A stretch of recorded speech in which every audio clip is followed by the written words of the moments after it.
নির্বাচনে অংশ নেব না, বক্তৃতা বিবৃতিতে এমন সুর শোনা গেলেও মাঠের বাস্তবতা বলছে ভিন্ন কথা।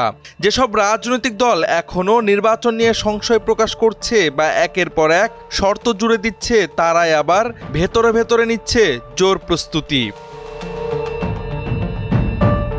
নির্বাচনে অংশ না নেওয়ার কথা বললেও জামায়াতে ইসলামী, জাতীয় নাগরিক পার্টি ও ইসলামপন্থী দলগুলোর অভ্যন্তরীণ প্রস্তুতি চলছে জোরে সোরে। জামায়াত ইতোমধ্যেই ৩০০ আসনে প্রাথমিক প্রার্থী মনোনয়ন দিয়েছে। এনসিপিও জানিয়েছে ভোটের তারিখ নিয়ে তাদের কোনো আপত্তি নেই, যে কোনো সময় তারা প্রস্তুত।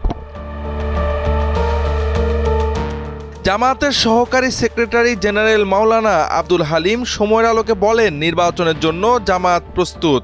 আমরাই সর্বপ্রথম প্রার্থী ঘোষণা দিয়েছি। তবে গুরুত্বপূর্ণ সংস্কার, পিআর পদ্ধতিতে নির্বাচন ও নির্বাচনে লেভেল প্লেইং ফিল্ড নিশ্চিতের দাবির বিষয়ে সরকারের তরফ থেকে ঘোষণা আসতে হবে। জাতীয় নাগরিক পার্টির সদস্য সচিব আখতার হোসেন সময়ের আলোকে বলেন, নির্বাচনের আগে শাসন কাঠামো সহ কিছু বিষয়ে স্থায়ী সমাধান দরকার। দক্ষিণাঞ্চলের মুখ্য সংগঠক হাসনাত আব্দুল্লাহ বলেন, এনসিপিকে ভুলভাবে নির্বাচন বিমুখ হিসেবে তুলে ধরা হচ্ছে, অথচ তারা যে কোনো দিন নির্বাচনে যেতে প্রস্তুত। তবে তাদের মূল লক্ষ্য হল সংস্কার ও বিচারের সুস্পষ্ট রূপরেখা। রাজনৈতিক ঐক্য ও সদিচ্ছা থাকলে ফেব্রুয়ারির মধ্যেই তা বাস্তবায়ন সম্ভব।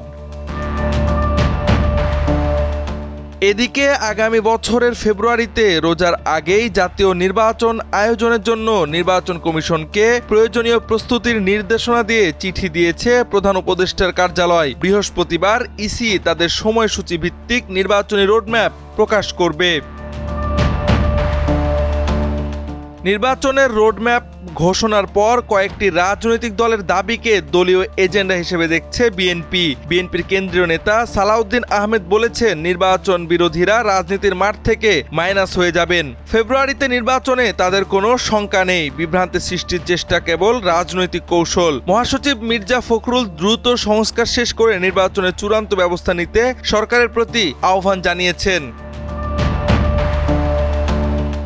নির্বাচন প্রসঙ্গে শাহজালাল বিজ্ঞান ও প্রযুক্তি বিশ্ববিদ্যালয়ের পলিটিক্যাল স্ট্র্যাটেজি বিভাগের অধ্যাপক ডক্টর মোহাম্মদ শাহাবুল হক সময়ের আলোকে বলেন, নির্বাচনকে কেন্দ্র করে রাজনৈতিক অঙ্গনে জটিলতা বেড়েছে। তবে দলগুলো স্পষ্ট অবস্থান নিয়েছে। নির্ধারিত সময়ে অবাধ, নিরপেক্ষ ও অংশগ্রহণমূলক নির্বাচন নিশ্চিত করা দেশের রাজনৈতিক স্থিতিশীলতার জন্য অপরিহার্য।